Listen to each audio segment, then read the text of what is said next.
Welcome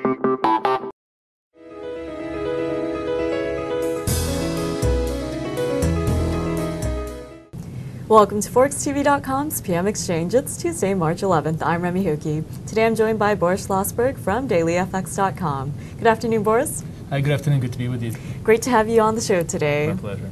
Well, earlier this morning we saw quite a seesaw session with euro-dollar hitting a record high, and then after the Fed Reserve announcing its latest plan to inject liquidity into the financial system along with other central banks, we saw the euro pull back against the U.S. currency. But before we get into the major currencies pairs, if you could tell us how you think the latest Fed's action will be effective in terms of the market. Well, I think it's very much an open question. The Fed is desperately trying to avoid the Japanese experience. They really want to make sure they can reflate the system so basically we don't have a deflationary spiral in the U.S. financial system. Critically, the credit spreads, of course, are very, very important. That's been the whole action of the Fed right now, is to try to make sure the credit spreads come back in line so people are willing to lend, willing to take on risk. And whether this is going to work, of course, I think remains to be seen. It's certainly been a boost of confidence for the market so far, and the Fed is desperately trying to do everything possible in their power to change the market psychology. We'll see if it's working. Okay, Boris, and indeed, following today's announcement from the Federal Reserve, we saw U.S. equities soar across the board, and also as a result, we saw dollar-yen gain in today's session. But let's start out with euro-dollar, since it did hit another record high, right, almost close to the 155 level. Right. So, Boris, we do have plenty of event risk, and we still have more U.S. data coming out this week. Yeah. So in the near term, where do you see euro-dollar trading? Well, we actually were feeling that the euro-dollar was getting grossly overbought at this 155 level. There was also commentary from ECB chief Jean-Claude Trichet, basically becoming very, very worried about the 155. Sort of, I think the European officials don't mind the euro appreciating in a slow, orderly fashion, but when it rises 5-7 handles in a period of several weeks, it becomes critically painful for a lot of their exporters who try to hedge their positions continuously. So far, the decoupling thesis is really working. The Eurozone economy seems to be doing much better than the U.S. economy. All the data we have coming across on the tape has been relatively positive. It's been surprising to the upside. The data from the U.S. has been doing nothing but surprising to the downside, with one exception, which was today's trade deficit, which finally showed some serious improvement due to exchange rate adjustments. Basically, exporters are starting to really pick up the slack on the U.S. side. And if it weren't for the fact that oil prices are at record highs, the trade deficit actually would have been much better than it before. And that's sort of the hope of the dollar bulls, is that exporters can pull us out of this funk through exchange rate differential adjustments. That having been said, we do think the euro-dollar is very overbought at this point. On a short-term basis, it probably made an emotional peak and likely to retrace back to the 150 level. However, going forward, long term, we clearly still remain euro bulls, because there's still very little on the horizon to determine whether the U.S. economy is actually going to be able to come out of this without a recessionary trough. And the whole notion that the U.S. economy slows in the first half of the year and then comes back in the second half of the year really remains to be seen. It's simply taken on a matter of faith that we would come back. But I don't see any real evidence of what would propel the U.S. economy to go forward, given that we have all this implosion in the real estate market going forward. And Boris, it is interesting to see the reaction in the market, especially following last Friday's non-farm payrolls release, and also given the latest recession concerns.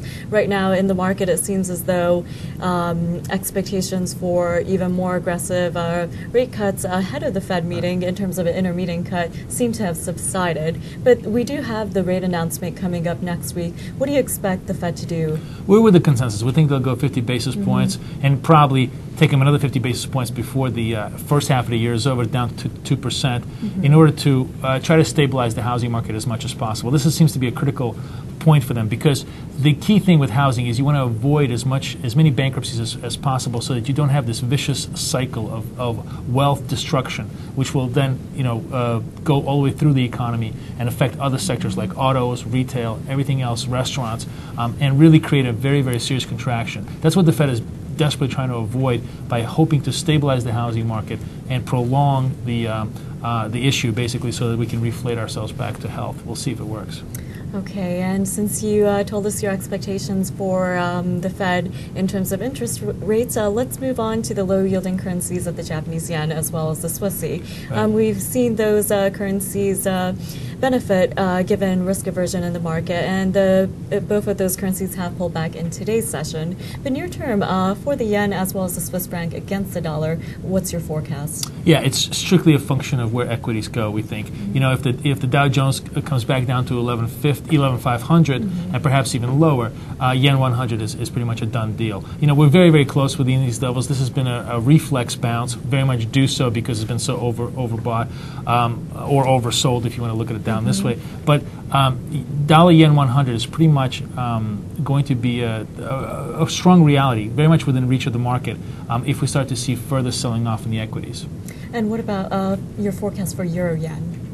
Euro yen is interesting. Euro yen is actually also going to follow dollar yen to the downside, and there's been tremendous amount of noise from the Europeans, who feel not only are they taking the brunt of the exchange rate differentials on the U.S. side, but also on the Asian side.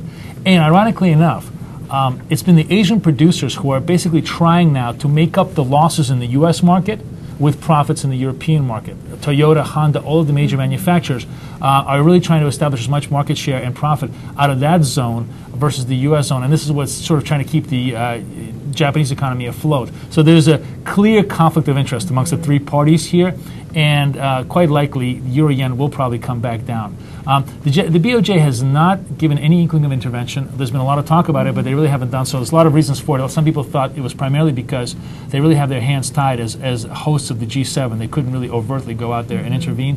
And secondly, because the question is whether intervention will really work. They would have to spend billions upon billions of dollars to try to protect the 100 level, and it's a question whether the market will simply plow through it eventually. Well, Boris, now that we've covered all the major currency pairs, let's also take a look at the dollar block currencies and also the economies of Canada as well as Australia. We've seen the Australian dollar pull back from recent highs, but in the long term, where do you see Aussie dollar headed as well as the dollar against the CAD? Well, two really interesting different stories. Aussie dollar has just been nothing but fuel. It's been really trying to, it went through 94 handle, and now it's pulled back a little bit. The fundamentals within the Australian economy still remain very strong, although there are tremendous yellow flashing lights. The Chinese, for example, for the first time had a very small trade balance surplus. I think it went from 20 billion to 8 billion with the United States. Now, a huge part of it was attributed to bad weather, lots of logistics, but we also think a big part of it is simply the fact that there's going to be more adjustments. And if there's going to be less export action out of China, there'll probably be less import demand from them for Australia. So it's clearly a yellow light and one to be careful about with Australia, especially with such high interest rates that Australia has. We doubt that they'll be able to go another basis point high before the end of the year. Canada, on the other hand, has actually been quite well, doing very well. Aside from the export, has been doing very, very well, but still continues to trade on spillover factors. Basically, if U.S. economy does well, watch for the Canadian dollar to rally. Irrespective of sort of Canadian data. If Canadian data stays strong but U.S. data stays weak, as sort of illogical as it sounds, the Canadian dollar actually gets weaker based on the market's assumption that eventually the slowdown in the U.S. will get the slowdown in Canada.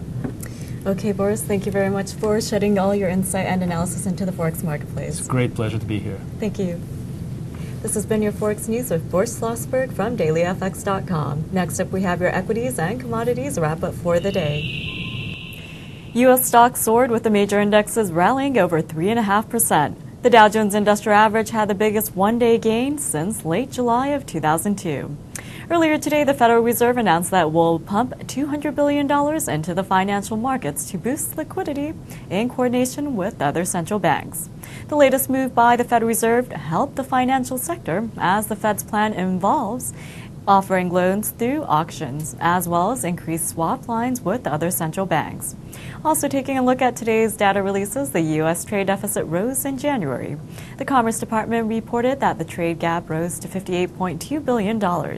Meanwhile, imports of goods and services hit a record high of $206.4 billion in January.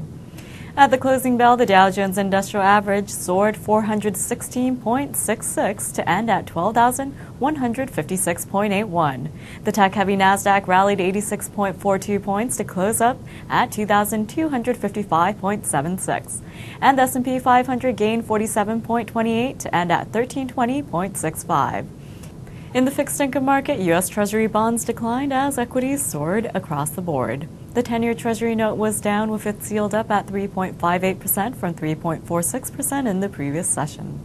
Meanwhile, the yield on the 2-year note was up at 1.76% from 1.47% late Monday. In energy, NYMEX crude oil futures closed out the session at a record high of $108.75 a barrel. Overnight futures prices nearly hit $110 a barrel. In another volatile trading session, crude was down on the day following the Fed Reserve's latest liquidity move. This came as the U.S. dollar strengthened against the majors. Meanwhile, the market is looking ahead to tomorrow's EIA petroleum supply data. At the end of today's session, April crude gained 85 cents to close at $108.75 a barrel. In other energy futures, April reformulated gasoline gained 1.12 cents to close at $2.7261 a gallon. April heating oil futures fell 2.23 cents to $2.9957 a gallon. Meanwhile, April nat gas futures fell 2.4 cents to close at $10 per million BTU. In metals, gold futures closed up on the day with the April contract adding $4.20 to settle at $976 an ounce. Elsewhere on the NYMEX, May silver fell $3 to close at $19.76 an ounce. And also, May copper ended today's session flat at $3.79 a pound. This afternoon, we're joined by Derek Fry from ONF Futures and Options. He'll weigh in on the Fed's latest move and also give us his energy and metals commentary. Okay, recapping the action we saw in the energy and metal sectors today, we've seen really an incredible day, and I want to start out these comments by kind of taking a moment and talking about what we've seen in terms of central bank interventions in the last, not even 12 hours. I'm sure most of you have seen the story now, but the bottom line is that the central banks around the world, at least the major ones, have pretty much all come together in an effort and are all but literally joining hands to support the dollar. Now, that doesn't necessarily mean that the dollar is going to, start rallying like gangbusters, although it could. But what it should mean, and what they're obviously trying to accomplish, is to put a floor in on the dollar. It's in no one's best interest around the world. I don't care what side of the pond you're sitting on, whether it's in Europe, in Asia, or in America.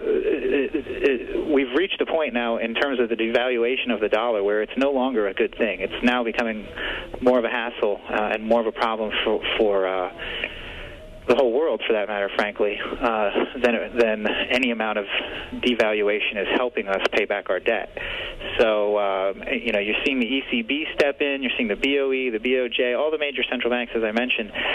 Don't for a second be confused and think that they're doing this in an effort to help out the dollar or help the United States. They're doing it for the same reason that anybody does anything, and that's selfish reasons. Like I said, they're doing it because the weakening dollar is hurting them, not because they're trying to help the dollar. So just don't get confused by that one. But bottom line is this is a pretty big sea change. We're going to need to retest the lows on the dollar just like we retested the lows on the stock market and bounced off of those today. So we need to see another retest of this low, like I said. We'll probably see that either later this week or next week. But if once we retest and if those lows hold, I would really look for a significant bounce to come out of the dollar. It's been a one-way trade for the better part of well over a year now in terms of being short the dollar. So there will be a lot of short covering and unwinding to come if, in fact, we do begin to bounce. And it is a little early to outright call a reversal yet, but this kind of action is not insignificant. It's actually very creative. I'm quite impressed. I've not spoken very highly, frankly, of Mr. Bernanke and company, and this doesn't completely change that, but I'm definitely impressed by the creativity in which they've attacked this problem. I think they've obviously come to realize that continually lowering the interest rates is not going to solve the problem and is, more than anything, causing runaway inflation. So overall, look for, this should be the turn that starts to pull commodities back. Gold already started to see a pullback. Crude oil's been trying to fight it. I would look for gold to pull back well below 950, possibly back all the way to 900, but definitely below 950 in the near term. Crude oil, too, I wrote yesterday in the newsletter that we would likely see a blow-off to about 110. We've seen just about that hit today already, 109 and change at least. And I would expect to see a reversal coming there shortly as well. There's more downside risk than upside potential in crude oil in the short term. So we're definitely looking for a run back below triple digits, back below 100, to take shape. Probably not this week, but at some point in the latter half of this month, we would expect to see crude oil, like I said, back in double digits rather than in these triple digits. So overall, I think a pretty good day, very good day for the dollar, and good day for the stock market. And look for, even though I am a commodities trader, I frankly am feeling the pain of all this inflation as well. I'd like to see commodities pull back as a whole as well. It would be a good thing overall for the economy, not just ours, but the whole global economy. So let's see if we can get an actual pullback here and try to slow this runaway inflation. That was Derek Fry, head trader at ONF Futures and Options, with his commodities commentary. And that's it for today's edition of PM Exchange. I'm Remy Hokie. Join us tomorrow morning for your latest news update right here on ForexTV.com. Have a good night.